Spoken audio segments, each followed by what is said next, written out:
आप कह रहे हैं कि रील्स देखने की आदत से मैं बहुत परेशान हूं।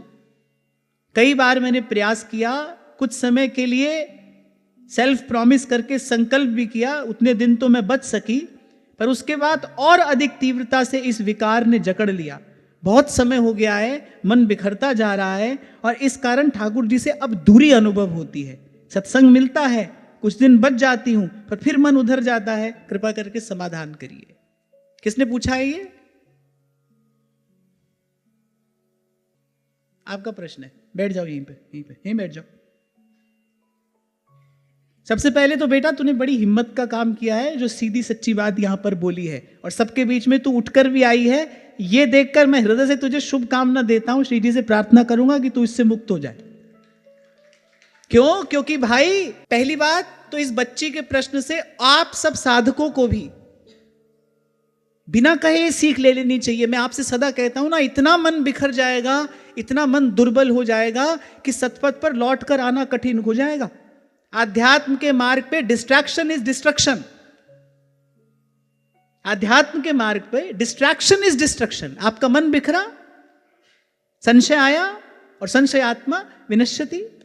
और यदि ये बच्ची सत्संग में नहीं होती, यदि ये बच्ची साधक नहीं होती, तो ये प्रश्न कभी उठकर आता ही नहीं। लाखों करोड़ों लोग इसी में लगे ही तो हैं भाई, इसी में ही तो लगे हैं, और उनकी इसमें कोई दोष बुद्धि भी नहीं है। उनको ये लग भी नहीं रहा है कि हम कुछ गलत कर रहे हैं। उनको लगता है क्या है, सभी तो ये कर रहे हैं, इसीलिए तो ये है।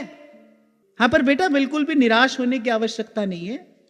आप एक बार सफल नहीं हुए, दो बार सफल नहीं हुए, तीसरी बार में सफल होगे, चौथी बार में सफल होगे। कम से कम आपके मन में ये इच्छा तो है, आपने कम से कम समझा तो सही। आप अपने मन की स्थिति को देख तो पा रहे हो। सत्संग का इतना प्रकाश तो आपके जीवन में है, आपने पहले ये देखा कि ये गलत हो रहा है, और फिर आप ये भी देख रहे हो कि मेरा मन ठाकुर जी से दूर जा रहा है। दो काम इसमें करना, एक तो प्रार्थना सतत करना और एक पुरुषार्थ सतत करना। बिल्कुल भी हारना नहीं, बिल्कुल भी निराश नहीं होना। कोई भी आदत ऐसी नहीं है जिसको तोड़ा ना जा सके, जिसको छोड़ा ना जा सके। एक बात गांठ बांध कर रख लेना, ऐसा कुछ यहां पर बना नहीं है जिसको बिगाड़ा ना जा सके, और इतना कोई बिगड़ना नहीं जिसको सुधारा ना जा सके। मन थोड़ा बिगड़ा है, पर सत्संग की कृपा से आपको समझ में आ रहा है मन बिगड़ा है, सुधर जाएगा। खूब नाम जप करना और श्री जी से प्रार्थना करना।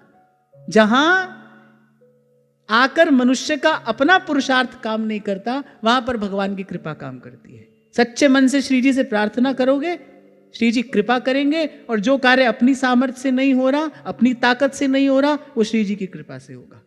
पर बेटा तेरे लिए बहुत बहुत आशीर्वाद है, तू साहस करके तूने ये प्रश्न भी पूछा और सबके बीच में उठकर भी आई। आपके लिए शुभकामना।